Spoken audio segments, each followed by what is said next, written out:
السلام عليكم ورحمة الله.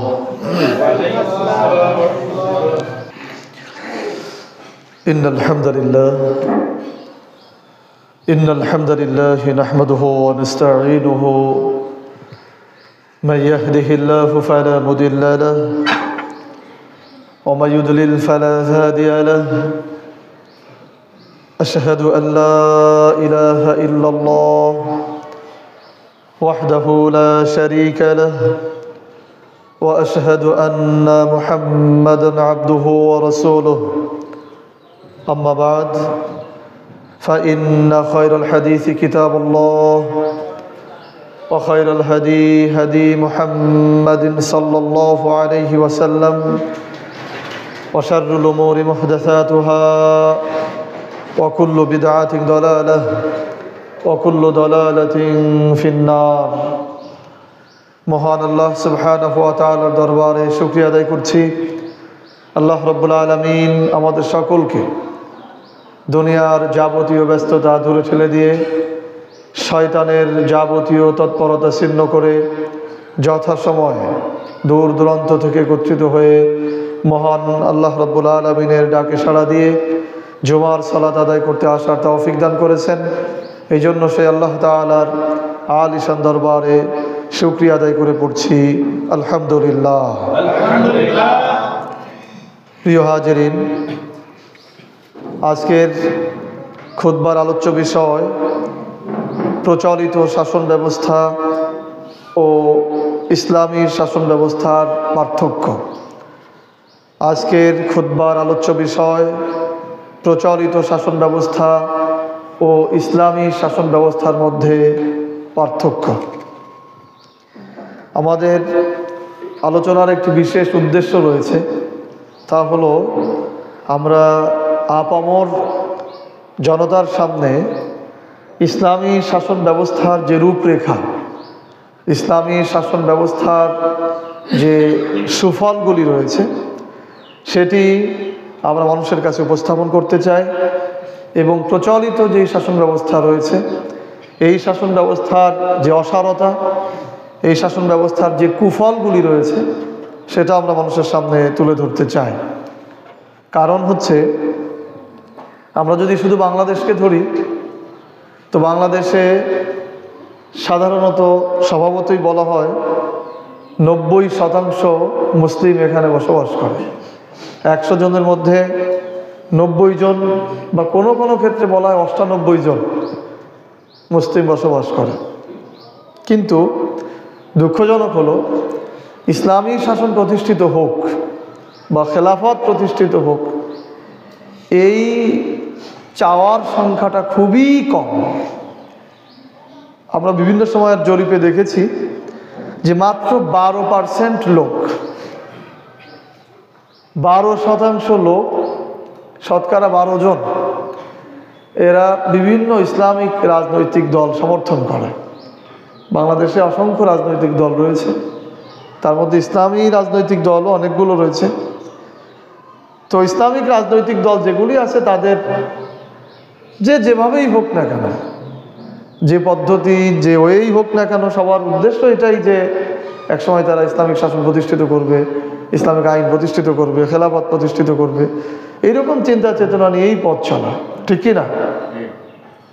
তো দেখা যাচ্ছে এই যে যারা এই ইসলামী রাজনৈতিক দলগুলো সমর্থন করে তার জরিপে হচ্ছে শতকরা 12 জন। এর মধ্যে আবার বিভিন্ন ভাগ রয়েছে। বাংলাদেশে সবথেকে বড় রাজনৈতিক দল যেটাকে মনে করা হয় ইসলামিক রাজনৈতিক দল বাংলাদেশ জামাত ইসলাম, তার সমর্থনও খুব বেশি না। মাঝে একবার বলা হয়েছিল একটা গড় ধারণা, গড় জরিপ 25%, মানে 100 জনের মধ্যে 25 জন। মানসিক সমর্থন হয়তো অনেকেরই আছে, কিন্তু বাস্তবে এই বিষয়গুলি খুবই কম, এর প্রমাণ খুবই কম। তাহলে এদেশে যদি গণতান্ত্রিক পন্থায় ইসলামিক শাসন প্রতিষ্ঠিত করতে হয়, তাহলে আদেও কি সম্ভব এই 12% মানুষ নিয়ে গণতন্ত্রের মাধ্যমে, ভোট নির্বাচনের মাধ্যমে ইসলামিক আইন প্রতিষ্ঠিত করা সম্ভব? সম্ভব না। কেন? কারণ এখানে তো জনসমর্থন প্রয়োজন, ভোটের প্রয়োজন। কি প্রয়োজন? সমর্থনের প্রয়োজন। তা আপনার লোকই তো 12%। তাহলে এখনো নৌকা অনেক দূরে, তীরে যেতে কি অনেক দূরে না? কারণ আপনার তো গণতান্ত্রিক পন্থায় সবার উপরে যেতে হবে, তাহলেই তো পারবেন। ঠিক একইভাবে তাহলে এই পদ্ধতিতে আমরা যেতে পারতেছি না ক্ষমতায়, যে ইসলামিক শাসন প্রতিষ্ঠিত করা সম্ভব হচ্ছে না। কারণ যেখানে অন্যান্য দলের সমর্থন অনেক বেশি, অন্যান্য সাধারণ রাজনৈতিক দলের সমর্থন 40%, 50%, 30%, 35%, তাহলে ওরাই তো আগে চলে যাবে। বুঝে আসছে কথা? তাহলে এই পথে আমরা যেতে পারতেছি না। আবার বাংলাদেশটা এমন একটা দেশ যেখানে এই ভৌগোলিক অবস্থানটা এরকম এবং মানুষের মানসিক অবস্থাটা এরকম, যেখানে সশস্ত্র বিপ্লব তথা জিহাদ, যুদ্ধ, কিতাল, এইটার মাধ্যমেও যাওয়াটা কঠিন। তার কারণ আমাদের দেশের মানুষেরা জন্ম নেয় সোনার চামচ মুখে নিয়ে। অর্থাৎ ফিলিস্তিন, কাশ্মীর, আরাকান, আফগানিস্তান, এই সমস্ত এলাকায় যখন মানব শিশু জন্ম হয়েছে, দেখা যাচ্ছে তার পাশের বাড়িতেই বোম্বিং হয়েছে। অর্থাৎ বোমার আওয়াজ কানে নিয়েই সে জন্ম নিয়েছে, আঘাত ক্ষতচিহ্ন নিয়েই সে জন্ম নিয়েছে। এই জন্য তাদের চিন্তা চেতনাটা ভিন্ন, প্রতিশোধ পরায়ণ, তাদের রক্তের গতিধারা ভিন্ন রকম, চিন্তাধারা ভিন্ন রকম। আর আমরা এদেশে জন্ম নিয়েছি সোনার চামচ মুখে নিয়ে, কোনো চিন্তা, কোনো ভাবনা আমাদের মধ্যে কাজ করে না। ফলে এখানে আমরা শুধু এটাই বুঝি, ভালো লেখাপড়া করব, চাকরি বাকরি করব, ব্যবসা বাণিজ্য করবো, টাকা উপার্জন করবো, খাবো, ছেলে মেয়ে জন্ম দেবো, ভালো বিয়ে করবো, চলে যাবো, শেষ। আমাদের চিন্তার পরিধি গণ্ডি এর মধ্যেই সীমাবদ্ধ, ঠিক কি না বলেন? এরপর এখানে ভৌগোলিক অবস্থানটাও খুব বেশি ভালো না, খুব বেশি পাহাড় পর্বত, গুহা, জঙ্গল, এরকম পরিবেশও নেই। যার ফলে এখানে যুদ্ধ করে যাওয়াটাও কঠিন। আরও কঠিন এই কারণে মানসিকতার অনেক অভাব। সেটা হলো আমাদের দেশের লোকেরা তো ইসলামী রাজনীতিই করতে চায় না। এই যে এখন মনে করেন যে জামাত ইসলাম মোটামুটি একটা ফর্মে আছে না, তো বিভিন্ন জায়গায় সমাবেশ হচ্ছে, কর্মী সমাবেশ। তো ওনারা ব্যানারে ব্যানারে যেতে বলেছেন, ব্যানারের অধীনে মিছিল নিয়ে যাবে। তো সেই ব্যানারের মধ্যে অনেকেই ঢুকতে চাচ্ছে না। তার মানে কি, এখনো অনেক আতঙ্ক ভেতরে কাজ করে। ইসলামী রাজনীতি করা কিন্তু খুবই সহজ, সাধারণ রাজনীতির মতোই, শুধু ইসলামী ভাবধারা, এখানে কিছু তাকওয়ার ব্যাপার আছে, আর ওখানে তা নেই, সিস্টেম প্রায় একই। তো এই গণতান্ত্রিক বা গতানুগতিক ইসলামী রাজনীতি আমাদের জনগণ করতে চায় না, ভয় পায়। যদি আবারও কেউ আমাদের উপরে ক্ষেপে ওঠে, আবারও যদি কেউ আমাদের আবার ধরে নিয়ে যায় আগের মতো, আবার সমস্যা হয়, আবার যদি আমার চাকরিটা চলে যায়। গতকাল এক ইমাম সাহেব বলছেন যে আপনি যদি আমার কাছে লিফলেট দেন, তা আমি লিফলেট দেবো না, মসজিদের মেম্বারে বসে, মানে মসজিদে আমি দেবো না, আমার কাছে দিলে এমনি পড়ে থাকবেন। কারণ কি, যে আমি প্রকাশ্যে এগুলো করতে চাই না। তো যে ইমাম, যে খতিব, সেই যদি ইসলামের কথা, খেলাফতের কথা, জিহাদের কথা প্রকাশ্যে বলতে ভয় পায়, তো সাধারণ মানুষ কোথায় যাবে? তো আমাদের দেশের মানুষেরা ইসলামী রাজনীতি করতেই যেখানে ভয় পায়, যেটা খুবই সহজ, সেখানে মেশিন গান নিয়ে যুদ্ধ করবে, এইটা সুদূর পরাহত ব্যাপার, অনেক দূরের বিষয়। মানে যেখানে ইসলামী রাজনীতি করতে চায় না, ভয় পায়, তাহলে এখন কি করা যাবে?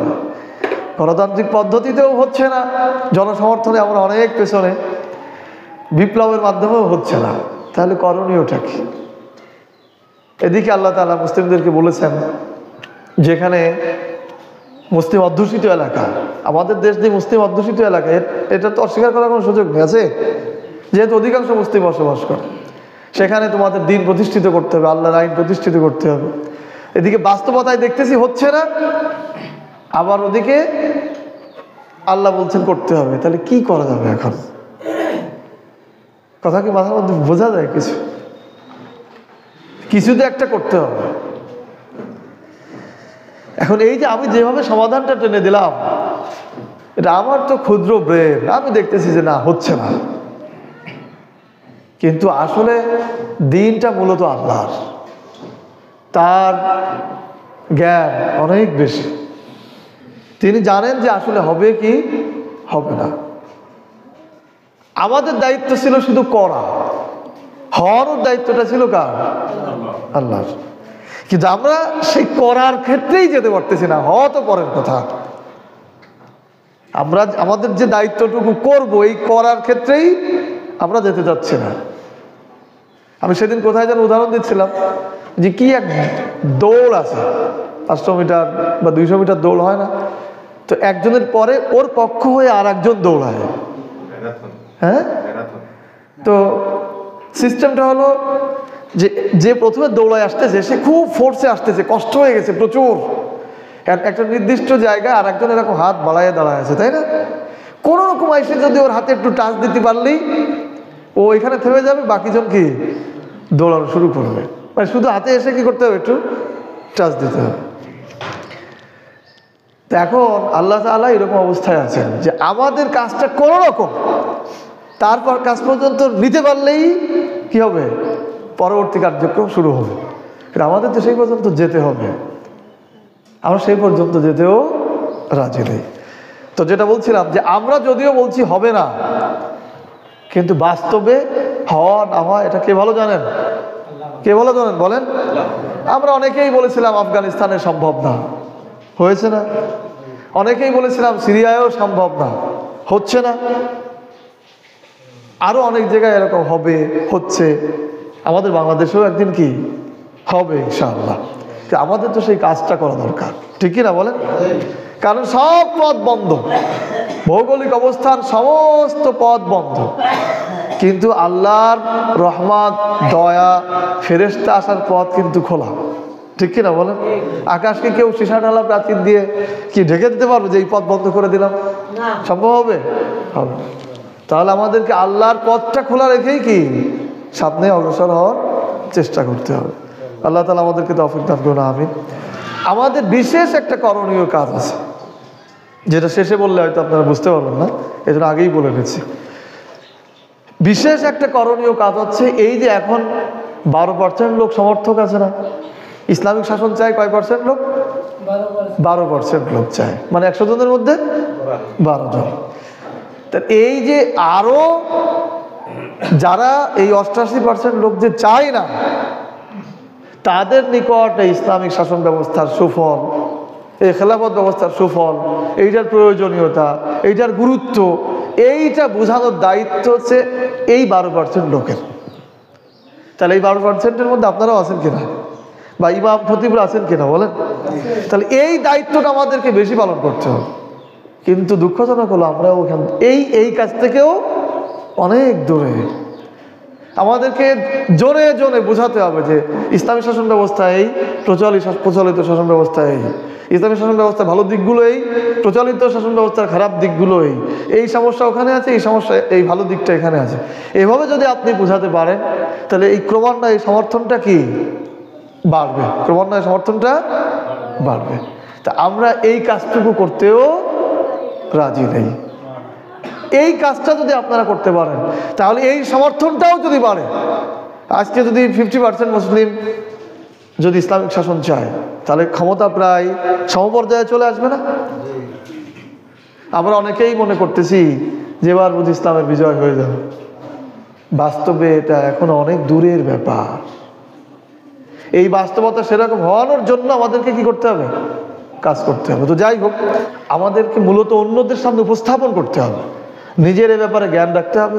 খেলাফত শাসন ব্যবস্থা কাকে বলে, ইসলামিক শাসন ব্যবস্থা কাকে বলে, এর প্রয়োজনীয়তা কি, এর ভালো দিকগুলো কি, এইগুলো যদি আমরা মানুষের সামনে তুলে ধরতে পারি তাহলে সমর্থন আস্তে আস্তে বাড়বে। তাহলে আপনি কি বোঝাবেন? সবাই তো নামাজ কালাম পড়ে, এই যে শুক্রবার অ্যাভেলেবেল মানুষ জোয়ার নামাজ পড়তেছে, তো তারা তো চিন্তা করে যে আমরা তো ইসলাম পালন করতেছি, কিন্তু ইসলামী খেলাফত, ইসলামী শাসন, ইসলামিক আইন এইটা কিন্তু আসলে এইভাবে তারাও বোঝে না, আবার বোঝানোও সেভাবে হচ্ছে না। এই দায়িত্বটা আমাদের, আমরা যারা বুঝেছি ইসলামিক শাসন এইটা, ইসলামিক শাসনের ভালো দিক এইটা, এটা অন্যদেরকে বোঝাতে হবে। কি এই দায়িত্ব নিতে পারবেন? পারবেন? যদি না নেন তাহলে কিন্তু আপনারাও দায়ী থাকবেন, আপনারাও কি দায়ী থাকবেন। আমি আমার দায়িত্ব পালন করেছি, সেটা কিভাবে? আমি যদি আপনাদের সামনে তাগুত সম্পর্কে প্রশ্ন করি আপনারা উত্তর দিতে পারবেন কিনা? তার মানে আমি তাগুতের ব্যাপারে ক্লাস নিয়ে শপথ, তাগুত যে কারা, তাগুতের বিরুদ্ধে আপনাদের কি করতে হবে এটা আপনারা বুঝেছেন কিনা?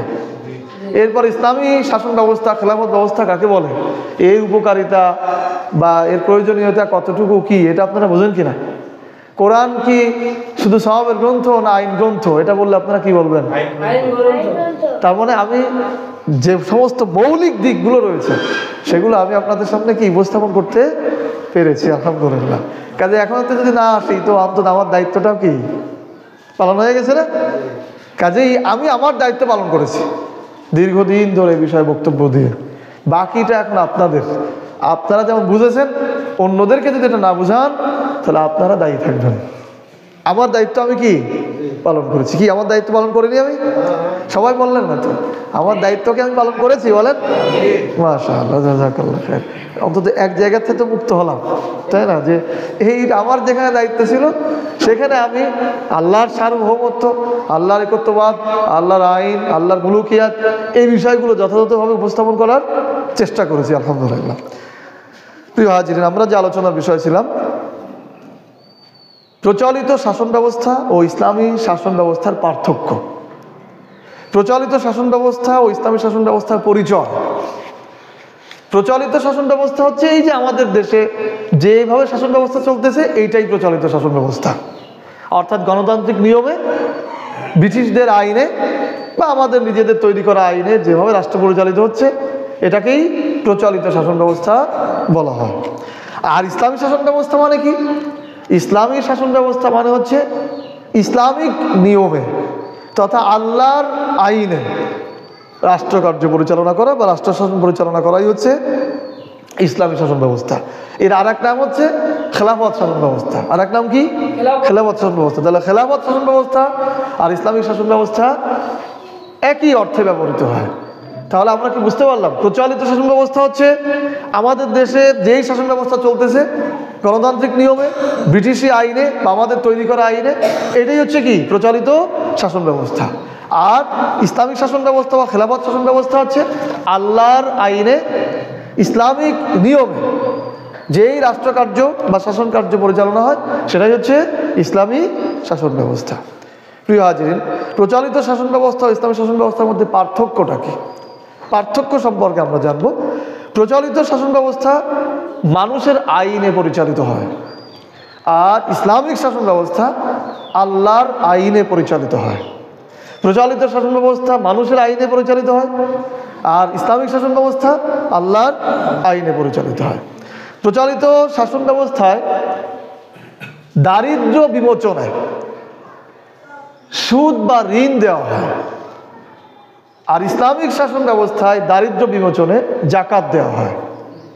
ইসলামিক প্রচলিত শাসন ব্যবস্থায় যারা অর্থনীতিবিদ রয়েছেন তাদের মগজের চিন্তা হলো যে আমরা যদি সুদভিত্তিক অর্থ দেই, ঋণ দেই, তাহলে সেই টাকা নিয়ে ব্যবসা বাণিজ্য করবে, লাভ করবে, আমাদেরকেও কিছু লাভ দেবে, রাষ্ট্রে কিছু লাভ দেবে। এটা তারা ভালো চিন্তাই মনে করে। কিন্তু আপনি যদি বাস্তবে ঘোরেন তাহলে কি দেখতে পাবেন? যে এই ঋণ নিয়ে, এই সুদ নিয়ে দরিদ্র মানুষেরা আরো বেশি দরিদ্র হয়েছে। এখানেও আমরা দু একটা উদাহরণ দিতে পারবো কিনা বলেন? জমি বিক্রি করে দিয়েছে, সুদী ঋণ শোধ করতে যেয়ে বাবা অনেক কষ্ট করে জমি টমি রেখে গেছে, সেই জমি বিক্রি করে সুদী ঋণ পরিশোধ করেছে। এরকম আছে কি নেই ভাই? এটা হচ্ছে প্রচলিত শাসন ব্যবস্থার দারিদ্র্য বিমোচনের অবস্থা।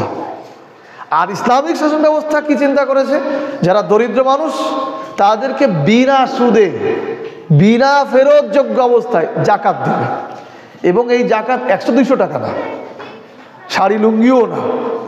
ইসলামিক শাসন ব্যবস্থা যদি প্রতিষ্ঠিত হয় তাহলে দেশের যারা অর্থশালী থাকবে, বিত্তশালী থাকবে, তাদের সম্পদের হিসাব চাওয়া হবে, এবং যাবতীয় হিসাব নিয়ে রাষ্ট্রই তার জাকাতের যে অঙ্ক এটা নির্ধারণ করে দেবে, এবং এটা জোর করে আদায় করে নেবে। জাকাত দেন এই কথা বলবে না, জাকাত আদায় করতে হবে। জাকাত কি করতে হবে? আপনার এটা অনুকম্পা না, মানে দয়া না। ইসলামিক রাষ্ট্রে জাকাত আপনার কাছ থেকে বের করে নেওয়া হবে। যেমনভাবে এই ধরনের রাষ্ট্র আপনার কাছ থেকে, প্রচলিত রাষ্ট্র খাজনা কর এগুলো না দিলে কি করে, বাড়ির সম্পদ মাল ক্রোক করে না, ঠিক একইভাবে জাকাত জোর করে আদায় করাবে এবং হিসাব করে, একটু বাকি থাকলে হবে না। এই জাকাতটা দরিদ্রদেরকে দেওয়া হবে যে তারা যেন এই জাকাত নিয়ে স্বাবলম্বী হতে পারে, এটা ফেরত দেওয়ার কোনো প্রয়োজন নেই। এবং রাষ্ট্র তদারকি করবে যে তাকে এই টাকা দেওয়া হলো সে কী করতেছে, এবং সেটা 100-200 না, বাজার করে খেয়ে ফেলবে এরকম না, সে যেন ওইটার উপরে কি হতে পারে, স্বাবলম্বী হতে পারে। এইটা হচ্ছে প্রচলিত শাসন ব্যবস্থা আর ইসলামী শাসন ব্যবস্থার পার্থক্য। অপরাধ নিয়ন্ত্রণে পার্থক্য, প্রচলিত শাসন ব্যবস্থা আর ইসলামী শাসন ব্যবস্থার পার্থক্য শুনছি। প্রচলিত শাসন ব্যবস্থায় মানুষের যে অপরাধ, এই অপরাধ নিয়ন্ত্রণ করার জন্য মানুষই আইন তৈরি করে, ফলে এই আইনের মধ্যে বিভিন্ন ফাঁক ফোকর থাকে, সেই ফাঁক ফোকর দিয়ে অপরাধীরা আবার বের হয়ে আসতে পারে। আপনি দেখবেন হত্যা মামলার আসামিও 3 মাস 6 মাস পরে বের হয়ে যায়, এতে অপরাধ আরো বাড়ে। যখন কাউকে হত্যা করা হয় বা আঘাত করা হয়, 2-4 দিন পরে যখন সে বের হয়ে যায়, তো তার নিকটাত্মীয় কষ্টটা ভুলতে পারে না। তখন যখন সে দেখে যে সে বের হয়ে খুব বুক ফুলায় হাঁটতেছে, তখন ওই লোকগুলো আবার তাকে আক্রমণ করে, ঠিক কিনা বলেন? তাহলে এভাবে অপরাধ বাড়ে না কমে? বাড়ে। মানে আমি বোঝাতে চাচ্ছি যে প্রচলিত যে আইন, এটি মানুষ তৈরি করে, আর মানুষ বাঁচার জন্য বিভিন্ন রকম ফাঁক ফোকর আগে থেকেই তৈরি করে রেখেছে। কিন্তু ইসলামী ব্যবস্থার যে আইন, এই ব্যবস্থায় কোনো ফাঁক ফোকর নেই, কারণ এই আইন তৈরি করেছেন কে? আল্লাহ তাআলা। এখানে কোনো ফাঁক দিয়ে বের হয়ে যাওয়ার কোনো সুযোগ নেই। আল্লাহ তাআলা যে আইন দিয়েছেন এটাই বাস্তবায়ন করতে হবে। কাজেই প্রচলিত শাসন ব্যবস্থার আইন অপরাধ নিয়ন্ত্রণ করতে পারে না, কিন্তু ইসলামিক শাসন ব্যবস্থার আইনে অপরাধ নিয়ন্ত্রণ করতে পারে। আমি কি বোঝাতে পারছি কথা? রাষ্ট্রীয় কর্মকর্তা কর্মচারীদের ব্যবহারে পার্থক্য। প্রচলিত শাসন ব্যবস্থায় একজন রাষ্ট্রের যারা দায়িত্বশীল হন, রাজনীতি করে বা বিভিন্ন পদে যারা পদায়ন হন, এই পর্যন্ত যেতে তাদের অনেক খড়কুটো পোড়াতে হয়। ফলে তারা যখন ওই চেয়ারে বসে পড়ে তখন নিজেদেরকে প্রভু মনে করে, বিরাট ক্ষমতাধর মনে করে। এজন্য তারা অধীনস্থ জনগণের সাথে রূঢ় ব্যবহার করে। আপনি যে কোনো একজন সরকারি পিওনের সাথে কথা বলতে ভয় পাবেন, আর তাদের ব্যাপার স্যাপার এরকম। আপনি পৌরসভায় যাবেন, রেজিস্ট্রি অফিসে যাবেন, এই কি বলে ডিসি অফিসে যাবেন, এসপি অফিসে যাবেন, একজন পিওন তারও এত প্রভাব যে আপনি কথা বলতে কি ভয় পাবেন। আসলে আমি কি ভুল বললাম না? বাস্তবতা এরকম, ঠিক না ঠিক বলেন? কারণ তারা নিজেদেরকে প্রভু মনে করে বসে আছে। এই গণতান্ত্রিক বা প্রচলিত শাসন ব্যবস্থার সিস্টেমটা এরকম। আপনি কোনো জায়গায় যে ভালো সুফল পাবেন না, ইল্লা মাশাআল্লাহ, হয়তো পারিবারিকভাবে কেউ ভালো শিক্ষা অর্জন করেছে, বাবা মার থেকে ভালো নৈতিকতা শিখেছে, তারা হয়তো ওই জায়গায় যেও কিছুটা ভালো ব্যবহার করে, কিন্তু বাস্তবে এটা অনেক কঠিন। কিন্তু ইসলামী শাসন ব্যবস্থায় কি হবে? ইসলামী শাসন ব্যবস্থায় যারা দায়িত্বশীল থাকে, যারা রাষ্ট্রের কর্মকর্তা কর্মচারী থাকে, তারা অত্যন্ত বিনয়ী হয়, এবং এইটা ইন্টারভিউতে সাক্ষাৎকার এটা দেখেই নেওয়া হয় তার মধ্যে বিনয়ী ভাব আছে কিনা, সে আল্লাহকে ভয় করে কিনা, সে তার অধীনস্থের সাথে কি ব্যবহার করবে, সে তার দায়িত্ব সম্পর্কে সচেতন কিনা, এই সমস্ত কিছু দেখেই তার নিয়োগ প্রদান করা হয়। এবং সে নিজেকে আল্লাহর কাছে জবাবদিহি তার কাতারে দাঁড়াতে হবে, এটা সে ভাববে। এই জন্য তার অধীনস্থ লোকদের সাথে সে সদাচরণ করে। আমরা ইতিহাস পড়েছি, ওমর রাদিয়াল্লাহু তাআলা আনহুর সময় বলা ছিল যে কোনো কর্মকর্তা কর্মচারীদের দরজায় পর্দা লাগানো থাকবে না। দরজা তো দূরের কথা, পর্দাও লাগানো থাকবে না, যেন সাধারণ মানুষ খুব সহজেই রাষ্ট্রের কর্মকর্তা কর্মচারীদের সাথে যোগাযোগ করতে পারে, তার সমস্যার সমাধান করতে পারে। এটা হচ্ছে ইসলামিক শাসন ব্যবস্থা, এটা হচ্ছে ইসলামিক খেলাফত ব্যবস্থা। যে কোনো সমস্যা সমাধানে পার্থক্য। আপনি যে কোনো ধরনের সমস্যা, এই সমস্যা সমাধানের জন্য প্রচলিত শাসন ব্যবস্থার কাছে যাবেন, আপনাকে আড়াই পেশি দিয়ে ঘুরাবে, এই সেই 7-5 বিভিন্ন ঝামেলা করাবে, সামান্য সমস্যা অনেক বড় করে দেখাবে। প্রচলিত শাসন ব্যবস্থার মানুষগুলো যেহেতু অধিকাংশ অনৈতিক, তাই আপনি যে কোনো সমস্যা নিয়ে যাবেন, ভালো একটা সমাধান করে দেবেন না।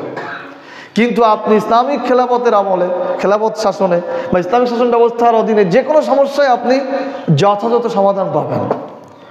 এমনকি দিনের বেলা আপনার গৃহপালিত পশু ছুটে যদি অন্য কারো ক্ষতি করে, সেইটারও একটা সুন্দর সমাধান আপনি পাবেন।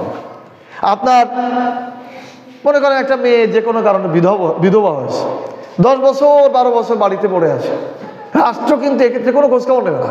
কিন্তু ইসলামিক শাসন ব্যবস্থা ওই মেয়েকে বিবাহ দেওয়ার দায়িত্ব নেবে। কারণ এই মেয়ে যদি এরকম থাকে, তাহলে সমাজে অনৈতিকতা বাড়তে পারে, পতিতাবৃত্তি বাড়তে পারে, অসামাজিক কাজ বাড়তে পারে। এটা রাষ্ট্র গ্রহণ করবে, আপনি আপনার দায়িত্ব পালন করা লাগবে না। কিন্তু প্রচলিত শাসন ব্যবস্থা এরকম কোনো চিন্তা চেতনা নেই। এরপর আপনি মনে করেন যে সম্পত্তি নিয়ে কোনো একটা জটিলতায় আছে, আপনি খেলাফত শাসন ব্যবস্থার অধীনে আসলেই বা এই দায়িত্বশীলদের বললে আপনি যথাযথ একটা সমাধান পাবেন। কিন্তু আপনি প্রচলিত শাসন ব্যবস্থায় যাবেন, যথাযথ সমাধান পাবেন না, যার বাস্তব ভুক্তভোগী আপনারা। বিষয়টা এরকম কিনা, ঠিক কিনা বলেন? কাজেই যে কোনো সমস্যা নিয়ে আপনি ইসলামী খেলাফত শাসনের মধ্যে আসবেন, দেখবেন সুন্দর সমাধান পাবেন। আর আপনি যদি প্রচলিত শাসন ব্যবস্থার কাছে যান, তাহলে যথাযথ সমাধান পাবেন না। এটাই বাস্তবতা। প্রিয় হাজির, এভাবেই আমাদেরকে ইসলামী খেলাফত বা ইসলামিক শাসন ব্যবস্থা, প্রচলিত শাসন ব্যবস্থার যে বিষয়গুলি রয়েছে মানুষের সামনে তুলে ধরতে হবে। তাহলে ওই যে 100% 100 জন লোকের মধ্যে মাত্র 12 জন সমর্থন করে ইসলামিক শাসন, এটা আস্তে আস্তে আরও কি বাড়বে। প্রিয় হাজির, এবার আমরা জানবো প্রচলিত শাসন ব্যবস্থা আমাদেরকে কি দিয়েছে এবং ভবিষ্যতে আমাদেরকে কি দিতে পারে। প্রচলিত শাসন ব্যবস্থা আমাদেরকে কি দিয়েছে এবং ভবিষ্যতে আমাদেরকে কি দিতে পারে। প্রচলিত শাসন ব্যবস্থা এই ভারতবর্ষে শুরু হয়েছে 1757 সালের পর থেকে। প্রচলিত যে শাসন ব্যবস্থা আমাদের দেশে চলছে, এটা 1757 সালের পর থেকে শুরু হয়েছে। আজ অদ্যাবধি প্রায় 300 বছর। কত বছর? 300 বছর হয়ে গেছে। এই 300 বছরে প্রচলিত শাসন ব্যবস্থা আমাদেরকে কি দিয়েছে? আপনি পেছনের দিকে তাকান, আপনি দেখবেন যে এই শাসন ব্যবস্থার অধীনে মানুষ হত্যা বেড়েছে, ঠিক কিনা বলেন? মানুষের সম্পদ লুণ্ঠিত হয়েছে, নারীর সম্ভ্রম লুণ্ঠিত হয়েছে, মানুষ নিপীড়িত হয়েছে, নির্যাতিত হয়েছে, অত্যাচারিত হয়েছে। এটাই তো বাস্তবতা, নাকি খুব সুখে শান্তিতেই আমরা কাটিয়েছি? দরিদ্র মানুষরা আরো দরিদ্র হয়েছে, স্বাবলম্বী হয়েছে খুবই কম, বরং রাষ্ট্রের দায়িত্বশীল বা কর্মকর্তা কর্মচারীরা ফুলে ফেঁপে বড় হয়েছে, ঠিক কিনা বলেন? এটাই আমাদেরকে এই শাসন ব্যবস্থা দিয়েছে। আবার একইভাবে এই শাসন ব্যবস্থা আমাদেরকে ভবিষ্যতে কি দিতে পারে? ভবিষ্যতেও আমাদেরকে একই জিনিস দিবে। মানুষ খুন বাড়বে, নারী ধর্ষণ বাড়বে, দরিদ্ররা আরো দরিদ্র হবে, নিপীড়িতরা আরো নিপীড়িত হবে, অত্যাচারীরা আরো অত্যাচারী হবে। এটাই বাস্তবতা। ইতিপূর্বে এক রাজনৈতিক দলেরা করেছে, এই পরবর্তীতে আর এক রাজনৈতিক দলেরা করবে, ঠিক না ভাই? ঠিক বলেন। বাস্তবতা কিন্তু এটাই। কারণ যেহেতু সিস্টেম এক, ফ্রেম এক, কাজগুলো একই হবে, বাইরে কিছুই হবে না। এই যে যত পরিবর্তন যাই হোক না কেন, দেখবেন কিছু সময় পরে যে ওই যেই জায়গায় আবার সেই জায়গায় ফিরে যাবে, যেহেতু সিস্টেম ফ্রেম একই। এর আগে এক রাজনৈতিক দলেরা করেছে, পরবর্তীতে আর এক রাজনৈতিক দলেরা করবে। একেবারে মুদ্রার এপিঠ ওপিঠ, কোনো পার্থক্য হবে বলে অন্তত আমার এই ক্ষুদ্র জ্ঞানে বলে না, ঠিক না ভাই? ঠিক বলেন। বাস্তবতা একই হবে। ওই যে একটা প্রবাদ আছে যে পেছনের পদচিহ্নই বলে দেবে সামনে গন্তব্য কোথায়। তো এই শাসন ব্যবস্থা আমরা 300 বছর ধরে দেখলাম যে এরা আমাদেরকে কি দিয়েছে। পদচিহ্ন তো 300 বছর পেছনে রয়েছে, তো সামনে যে এরা কি দেবে এটাও তো আমরা কি সহজেই বুঝতে পারি। একই অবস্থা আমাদের, আবারও সেই খুন বাড়বে, আবারও নারী ধর্ষণ বাড়বে। কারণ অতীতে আমরা দেখেছি কোন রাজনৈতিক দলের নেতা তারা নারী ধর্ষণ করে 100 পূরণ করে আনন্দ উদযাপন করেছে, রাজনৈতিক দলের নেতারা। কতটুকু বিচার হয়েছে তার, এবং এখনো পর্যন্ত সেই একই অবস্থা রয়েছে। মানুষ খুন করেছে প্রকাশ্যে, রাজনৈতিক প্রতিপক্ষকে খুন করেছে, এটা প্রকাশ্যে করেছে, পরবর্তী রাজনৈতিক নেতারাও একই কাজ করবে। কাজে এখান থেকে বের হয়ে আসার কোনো সিস্টেম নেই। এই শাসন ব্যবস্থা আমাদেরকে এগুলোই দেবে। প্রিয় হাজরিন, এবার আমরা জানবো খেলাফত বা ইসলামী শাসন ব্যবস্থা অতীতে আমাদেরকে কি দিয়েছে এবং ভবিষ্যতে আমাদেরকে কি দিতে পারে।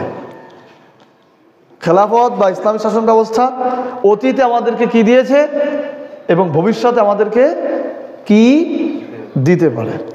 আচ্ছা, এই পয়েন্টটা পরে বলি।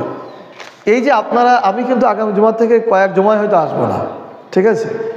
তো আপনারা এই যে দেরিতে আসেন, এখন যারা আসলেন বলেন তো কি বুঝতে পারবেন, কি জানবেন আপনি? অথচ এত সুন্দর একটা লেকচার দেওয়া হলো যা আপনার জন্য, আপনার প্রজন্মের জন্য, আপনার জাতির জন্য কল্যাণ করছিল। কি এমন কাজ ছিল যে আমরা আসতে পারি না? এই তো একটু 5 মিনিট পরে লেকচার শেষ হয়ে যাবে। কত অনুরোধ করেছি যে আপনারা একটু আগে আসবেন, একটু শুনবেন। কত আপনারা এসেছেন, এই যে লোকগুলো এসেছে, আধা ঘন্টার বেশি হয়েছে? হয়নি। আমি 12:55 লেকচার শুরু করেছি, মানে আজানি বোধহয় 55 দিয়েছি। এই আধা ঘন্টার সময় আমরা যদি আল্লাহর জন্য দিতে না পারি, আমরা কি জানবো বলেন? আমাদের উস্তাদ বলতেন যে দেয়ার লোক আছে, নেওয়ারই তো লোক নেই, তা দেবো কাকে? তো ইমাম সাহেব, খতিব সাহেবরা যে বুঝাবে এই খুতবায় যে ইসলামী শাসনের প্রয়োজনীয়তা, তো আসেই তো 25-এ, 30-এ, অন্যান্য মসজিদে 25-এই খুতবা শেষ মনে করেন। তো 25-এ আসলে কি জানাবে? জানানোর কোনো সুযোগ আছে? ওই সারা বছর ধরে ওই একই অবস্থা, এই জন্য পাবলিক এগুলো বোঝেও। যাই হোক, এ ব্যাপারে আপনার সামনে থেকে সতর্ক হবেন। তো আমরা যেটা বলছিলাম, খেলাফত বা ইসলামী শাসন ব্যবস্থা অতীতে আমাদেরকে কি দিয়েছে এবং ভবিষ্যতে আমাদেরকে কি দিতে পারে। পূর্ণ ইসলামী শাসন পরিচালিত হয়েছিল সেই 630 খ্রিস্টাব্দ থেকে 662 পর্যন্ত, 630 থেকে 662 পর্যন্ত, অর্থাৎ মোট 32 বছর। যেই 32 বছরের শাসন করেছেন রাসূল সাল্লাল্লাহু আলাইহি সাল্লাম নিজে, আবু বকর রাদিয়াল্লাহু তাআলা আনহু, ওমর রাদিয়াল্লাহু তাআলা আনহু, উসমান রাদিয়াল্লাহু তাআলা আনহু, আলী রাদিয়াল্লাহু তাআলা আনহু 32 বছর করেছেন। এর পরবর্তীতে হযরত হাসান রাদিয়াল্লাহু তাআলা আনহু করেছেন কিছু সময়, মুআবিয়া রাদিয়াল্লাহু তাআলা আনহু কিছু সময় করেছেন, ওমর বিন আব্দুল আজিজ রাহিমাহুল্লাহ করেছেন। যাই হোক, তো এটা মূলত আমরা 32 বছরই যদি ধরি, এই ইসলামী শাসন ব্যবস্থায় 32 বছরে মানুষের নিরাপত্তা ছিল। মানুষ খুন বাড়ে নাই, মক্কা বিজয়ের পরে মানুষ হত্যা বাড়ে নাই। নারীরা তাদের নিরাপত্তা পেয়েছে, এমন নিরাপত্তা পেয়েছে, আমরা বারবার বলেছি, ইতিহাসে লেখা, সে সানা থেকে হাজরামাউত দস্যু কবলিত এলাকা, যেখানে মানুষ যেতে ভয় পেত, সেই পথ দিয়ে নারীরা একা চলে যেত। তার মনের মধ্যে কোনো ভয় হতো না যে আমার কেউ ক্ষতি করতে পারে। বর্তমান বাংলাদেশে কি এরকম নিরাপত্তা আছে? প্রত্যেকেই বের হওয়ার সময় ভয় পায় যে জানি আমার কি জানি একটা হতে পারে। ব্যাপারটা এরকম না? তো রাসূল সাল্লাল্লাহু আলাইহি সাল্লামের যে শাসন, আমরা মনে করি এটা বুঝি ওনার সময় ছিল, কিন্তু না, আরও অনেক 32 বছর একাধারে এই শাসন ব্যবস্থা পরিচালিত হয়েছে। এবং এটা বাংলাদেশের মতো এতটুক জায়গা না, পুরা অর্ধ পৃথিবী ছিল শাসন ব্যবস্থা, এই ইসলামী খেলাফত প্রতিষ্ঠিত ছিল। সেখানে মানুষের জীবনের নিরাপত্তা ছিল, নারীর সম্ভ্রমের নিরাপত্তা ছিল, এবং প্রত্যেক হতদরিদ্র মানুষও তার যথাযথ অধিকার পেয়েছে, নিপীড়িত মানুষরা তার যথাযথ অধিকার পেয়েছে, যারা বিচার প্রার্থী যথাযথ বিচার পেয়েছে। এটা হচ্ছে ইসলামী খেলাফতের। এবং এমনকি অমুসলিম যারা অমুসলিম ছিল তারাও যথাযথ সম্মান মর্যাদা পেয়েছে এবং তাদের অধিকার পেয়েছে। এখন এটা হচ্ছে অতীতে আমাদেরকে এই খেলাফত শাসন ব্যবস্থা আমাদেরকে দিয়েছে। বুঝতে পারছেন? একটু আগে বলেছি প্রচলিত শাসন ব্যবস্থা অতীতে কি দিয়েছে, ভবিষ্যতে কি দিতে পারে। এখন বলছি কি, খেলাফতের শাসন ব্যবস্থা অতীতে আমাদেরকে কি দিয়েছে, ভবিষ্যতে কি দিতে পারে। তার মানে অতীতে খেলাফত শাসন ব্যবস্থা আমাদেরকে জীবনের নিরাপত্তা দিয়েছে, নারীর সংগ্রামের নিরাপত্তা দিয়েছে, অর্থ সম্পদের নিরাপত্তা দিয়েছে, দরিদ্রের অধিকার দিয়েছে, বিচার প্রার্থীর বিচার দিয়েছে। ভবিষ্যতেও যদি এই খেলাফত শাসন ব্যবস্থা প্রতিষ্ঠিত হয়, তাহলে আবারও মানুষ তার নিরাপত্তা পাবে, নারী তার সম্ভ্রমের নিরাপত্তা পাবে, বিচার প্রার্থীরা তার বিচার পাবে, প্রত্যেকটা ক্ষেত্রে মানুষ ভালো থাকবে, প্রত্যেকটা সমস্যায় তারা সমাধান পাবে, প্রত্যেকটা অঙ্গনেই তারা ভালো থাকবে। কোন শাসন ব্যবস্থায় বলেন? খেলাফত শাসন ব্যবস্থায় বা ইসলামী শাসন ব্যবস্থায়। এখন এই শাসন ব্যবস্থা প্রতিষ্ঠার জন্য করণীয়টা কি? এটা কি এখানে বসে থাকলে কি প্রতিষ্ঠিত হয়ে যাবে? প্রতিষ্ঠিত বসে থাকলে হবে না, আপনাকে কাজ করতে হবে। যেহেতু আপনি মুসলিম এবং এটা আপনি বুঝেছেন, 1 নম্বর করণীয় হচ্ছে যে আপনাকে আপামর সাধারণ জনগণের সামনে, প্রত্যেক মানুষের সামনে এই খেলাফত শাসন ব্যবস্থার যে ভালো দিকগুলো আছে এটা তুলে ধরতে হবে। প্রত্যেক মানুষের সামনে, হোক মুসলিম হোক অমুসলিম। আমরা কিন্তু এ কাজই করে যাই। আমরা যেখানে যাই, যেভাবে পারি, যার সাথে কথা বলি, সেখানে খেলাফত শাসন ব্যবস্থার ভালো দিকগুলো কি, কোরআনের আইনের ভালো দিকগুলো কি, এটাই আমরা তুলে ধরি। মাঝে আমরা এই যে বিভিন্ন অমুসলিম এলাকায় আমরা গিয়েছি, সেখানে যে আমরা অমুসলিম ভাইদেরকে জড়ো করেছি, সেখানে বিশেষ করে আমি যে যত জায়গায় গিয়েছি সব জায়গায় ইসলামের যে সৌন্দর্য, ইসলামের যে আইন বিধান শাসন, এইটা তুলে ধরার চেষ্টা করেছি। আমার একটা প্রোগ্রাম ছিল অমুসলিম ধর্মগুরুদের সাথে, সেখানে আমরা স্পষ্টভাবে, সমস্ত ধর্মগুরু ছিল, তাদের সামনে আমরা বোঝানোর চেষ্টা করছি যে আসলে এই ইসলাম সম্পর্কে যে ভুল ধারণাগুলো আছে, যে ইসলাম আসলেই অমুসলিমদেরকে মেরে কেটে শেষ করে ফেলবে, এটা মূলত রাজনৈতিক প্রোপাগান্ডা, মিথ্যা কথা। মানে আমরা সব জায়গায় বোঝানোর চেষ্টা করেছি ইসলামী খেলাফত, ইসলামী শাসন, ইসলামিক আইন। এটা আপনারও দায়িত্ব। আপনি একজন মুসলিম, আপনি একজন প্রতিনিধি। ইন্নী জাইলুম ফিল আরদি, হ্যাঁ বলেন সবাই, অনেকেরই আয়াত মুখস্থ আছে না? ইন্নী জাইলুম ফিল আরদি খলিফা। কি অর্থ কি? কি বলেন? কাকে কাকে? তো সেই মানুষকে আপনি না, তার মানে প্রত্যেকেই আল্লাহর একজন কি প্রতিনিধি। তা আপনার দায়িত্ব আপনি কতটুকু পালন করেছেন? এই জন্য আপনার প্রথম কাজই হবে পৃথিবীর আপনার অঞ্চলে যত মানুষ আছে সমস্ত মানুষের কাছে আপনার এই দাওয়াত পৌঁছাতে হবে, ম্যান টু ম্যান। ইসলামী শাসন ব্যবস্থা, ইসলামী খেলাফত ব্যবস্থা, প্রচলিত শাসন ব্যবস্থা, গণতান্ত্রিক শাসন ব্যবস্থার কুফল, খেলাফত শাসন ব্যবস্থার সুফল ব্যাপকভাবে প্রচার করতে হবে। তাহলে আপনি একটা দায়িত্ব পালন করবেন। কারণ মাত্র 12% লোক এটা চায়। কয় পার্সেন্ট? 12%। তার মানে 100 জনের মধ্যে 12 জন। তাহলে গণতান্ত্রিকভাবেও যদি আপনি ইসলামিক শাসন প্রতিষ্ঠিত করতে চান, সেটাও কত যুগের ব্যাপার, চিন্তা করেন তো। মনে করেন যে আপনি নির্বাচনে দাঁড়ালেন, গণতান্ত্রিক পন্থায় আমরা ইসলামিক শাসন ব্যবস্থা প্রতিষ্ঠিত করব, 12 জন আপনারে ভোট দেবে, আর 88 জন প্রচলিত শাসন ব্যবস্থায় কি ভোট দেবে। আপনি কি যেতে পারবেন ক্ষমতায়? সম্ভব না। আবার বিপ্লবের কথা বলেছি যে আমাদের দেশের লোকেরা ইসলামী রাজনীতি করতে চায় না, ভয় পায়। তাহলে যেখানে ইসলামী রাজনীতি করতে চায় না, যেটা সহজ, গণতান্ত্রিক পন্থায় সহজ কাজ, সেখানে মেশিন গান হাতে নিয়ে যুদ্ধ করবে, এটাও তো অসম্ভব ব্যাপার। তাহলে করবেনটা কি? করার তো একটা কিছু দরকার। করারই কাজই হচ্ছে, আপনার কাজ হচ্ছে আপনি মানুষকে বেশি বেশি করে বোঝাবেন খেলাফত শাসন ব্যবস্থা, ইসলামী শাসন, এইটাই আপনার জন্য আপাতত দায়িত্ব। ব্যাপকভাবে আপনাকে বোঝাতে হবে। দ্বিতীয়ত কি, যারা খেলাফত প্রতিষ্ঠিত করতে চায়, আপনার কাজ বলছি, করণীয়টা কি? যারা খেলাফত প্রতিষ্ঠিত করতে চায় বা ইসলামিক শাসন ব্যবস্থা প্রতিষ্ঠিত করতে চায়, আপনাকে তাদের সাথে সংঘবদ্ধ হয়ে তাদের শক্তি বৃদ্ধি করতে হবে। যারা খেলাফত প্রতিষ্ঠিত করতে চায় তাদের সাথে সংঘবদ্ধ হয়ে আপনার তাদের শক্তিকে বৃদ্ধি করতে হবে। এইটাই হচ্ছে আপনার কাজ। কারণ যেহেতু মনে করেন 12%ই খেলাফত চায়, 88% খেলাফত চায় না, আপনি যখনই তার সাথে যোগ দেবেন তাহলে একজন শক্তি বাড়লো না। এইভাবে আপনাকে তার শক্তি বৃদ্ধি করতে হবে। 3 নম্বর, বাতিল এবং তাগুতের প্রতিরোধ করার জন্য শক্তি অর্জন করতে হবে। বাতিল এবং তাগুতদের প্রতিরোধ করার জন্য শক্তি অর্জন করতে হবে। এই শক্তি 2 ধরনের হয়। একটা হচ্ছে মানসিক শক্তি, ইমানের শক্তিতে বলিয়ান, আর একটা হচ্ছে হাতের শক্তি, হেদায়েত বলা হয় যেটা। নিজেরও কিছু কলা কৌশল থাকতে হবে, নিজের হিম্মত থাকতে হবে, সাহস, ইমানি শক্তি থাকতে হবে, নিজেকে আল্লাহর জন্য কুরবান করার মানসিকতা তৈরি করতে হবে। তাহলে আপনাকে ইসলামের জন্য কুরবান হওয়ার জন্য মানসিকভাবে প্রস্তুতি নিতে হবে যে আমি এটা করব, এই পথে চলতে যে যদি আমার মরণ হয় তাও করব। এটা হচ্ছে ইমানি শক্তি, মানসিক শক্তি। তারপর আপনার কিছু অন্যান্য শক্তি থাকতে হবে, বাতিলকে প্রতিরোধ করার মতো কিছু শারীরিক শক্তি, হাতিয়ার এবং কিছু কসরত, কলা কৌশল থাকতে হবে। আপনি একেবারে যদি চ্যাপটা হন তো আপনি পারবেন না সেটা করতে। রাসূল সাল্লাল্লাহু আলাইহি সাল্লাম সমস্ত যুদ্ধের পূর্বে বলতেন যে আমার ইচ্ছা হয় যে তোমাদের প্রত্যেককে যুদ্ধ করতে পাঠায়, কিন্তু এবং পাঠাতামও যদি সবাইকে আমি বাহন দিতে পারতাম। এখন আমরা তো আমাদের এই চিন্তাই নেই, মানসিকতাই আমাদের মধ্যে নাই। যাই হোক, তো আমাদেরকে বাতিল এবং তাগুতের প্রতিরোধ করার জন্য আমাদের শক্তি অর্জন করতে হবে। সর্বোপরি আল্লাহর জন্য নিজের জীবনকে কুরবান করার মানসিকতা তৈরি করতে হবে। আল্লাহ সুবহানাহু ওয়া তাআলা সেই সমস্ত লোকদেরকেই ভালোবাসেন যারা আল্লাহর জন্য নিজেদেরকে বিক্রি করে দেয়। নিজেদেরকে কি করে দেয়? বিক্রি করে দেয়। আল্লাহ বলেছেন, অমিনান নাস মাইয়াশরি নাফসাহু ইবতিগা মারদাতিল্লাহ আল্লাহু রাউফুম বিল ইবাদ। মানুষের মধ্যে এমন কত লোক রয়েছে যারা আল্লাহ সন্তুষ্টির জন্য নিজেকে বিক্রি করে দেয়। নিজেকে কি করে দেয়? বিক্রি করে দেয়। আর আল্লাহ তাআলা এই সমস্ত বান্দাদের উপরেই দয়াদ্র বা দয়াশীল। সূরা বাকারা আয়াত নম্বর 207।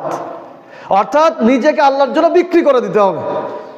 আপনার সমস্ত কাজ আল্লাহর জন্য দেওয়া, আপনার পরিবার, আপনার সন্তান সন্ততি, কারোর জন্য আপনার কোনো চিন্তা ভাবনা থাকবে না। যতটুকু দায়িত্ব আছে শুধু ততটুকু পালন করবেন। কারণ আপনি নিজেই দেখবেন যে আপনি একা একা ভাববেন, বিশেষ করে অসুস্থ হলে ভাববেন, একটু বেশি বৃদ্ধ হয়ে গেলে ভাববেন, দেখবেন যে আপনি আপনার ছেলে মেয়ে, আপনার স্ত্রী, কেউ আপনার তেমন কোনো উপকারে আসবে না। এই জন্য আপনি যদি নিজেকে আল্লাহর জন্য বিক্রি করে দিতে পারেন, তাহলে সেই আল্লাহ দুনিয়াতেও যেমন আপনার সহযোগী হবে, পরকালেও কি একইভাবে সহযোগী হবে। প্রিয় উপস্থিতি, আল্লাহ সুবহানাহু ওয়া তাআলা আমাদের সকলকে তৌফিক দান করুন।